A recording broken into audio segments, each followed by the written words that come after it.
महर्षि जी, जैसे आज वृंदावन की होली शुरू हो गई है और अगले 4 दिन तक होली चलेगी। महर्षि जी, बहुत सारे युवतियां आपको सुनती हैं, तो ये आज आपके कोई संदेश सब भारतवासियों? हम तो सबसे यही प्रार्थना करेंगे कि होली महोत्सव प्रहलाद जी के द्वारा प्रकट किया गया है। जब प्रहलाद जी किसी भी प्रकार हिरण्यकश्यप के मारने से नहीं मरे तो उसकी बहन होलिका थी। वो हिरण्यकश्यप को उदास देखा तो उसने कहा, भैया उदास क्यों हो? तो उनका ये प्रहलाद मर नहीं रहा, तो उनका आज मर जाएगा। लकड़ी का बहुत सा ढेर लगाया जाए और उसमें लेकर हम प्रहलाद को बैठ जाएंगे तो हमें अग्नि से वरदान मिला है, एक पट, शीतल पट, जिसको हम मोड़ लेंगे तो हमारा रोम भी नहीं झुलसेगा और प्रहलाद मर जाएगा। बड़ा प्रसन्न हुआ हिरण्यकश्यप। उसने बहुत लकड़ी का पहाड़ लगाया, उसमें ऐसा बनाया जिसमें प्रहलाद जी को लेकर उनकी बहन बैठ गई। प्रहलाद जी की बुआ हुई हिरण्यकश्यप की बहन।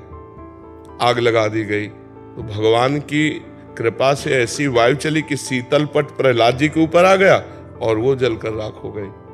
तो जितने प्रहलाद पक्ष के थे सुबह वहां जब गए तो देखा प्रहलाद जी बैठे हुए, बड़े आनंदित थे। ढोल मंजीरा कीर्तन से होली की पूजा की और आपस में गुलाल रंग लगाकर खेल रहे, नाम कीर्तन कर रहे, पद गा रहे कि प्रहलाद जी भगवान की भक्ति से बच गए। तो ये उत्सव मनाया जा रहा है। ये लोग जो शराब पीते हैं, गंदे हरकतें करते हैं, एक दूसरे के चेहरे पर कालिक पोतते हैं, नालियों में ये हिरण्यकश्यप पक्ष के हैं। अब वो भी तो उत्सव बनावे, कैसे बनावे? तो वो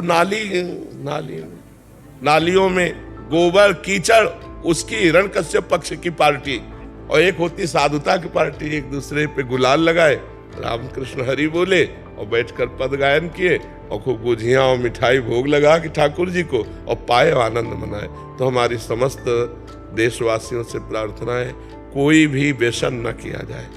व्यसन उत्सव को खराब कर देता है, जैसे शराब है और भी हुक्का है, ड्रग्स है, कोई भी नशा मत करो।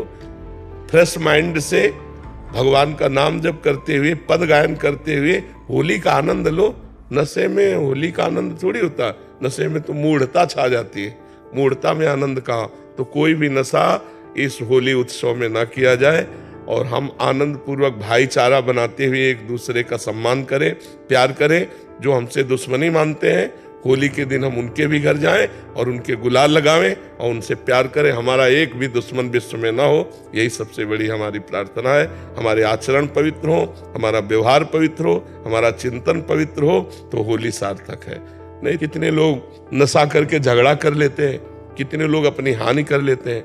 अच्छा, आँख कितनी सूक्ष्म वस्तु है, उसकी आंख में अगर देखने में कमी आ जाए या चोट लग जाए, गुलाल तो गुलाल कीचड़ फेंकते हैं, कपड़ा फाड़ देते हैं, शराब पिए, उद्दंडता, ये सब ठीक नहीं। ऐसा होली उत्सव न मनाए जो सभ्यता के खिलाफ हो, समाज के खिलाफ हो, हमारे धर्म के खिलाफ हो, अध्यात्म के खिलाफ हो।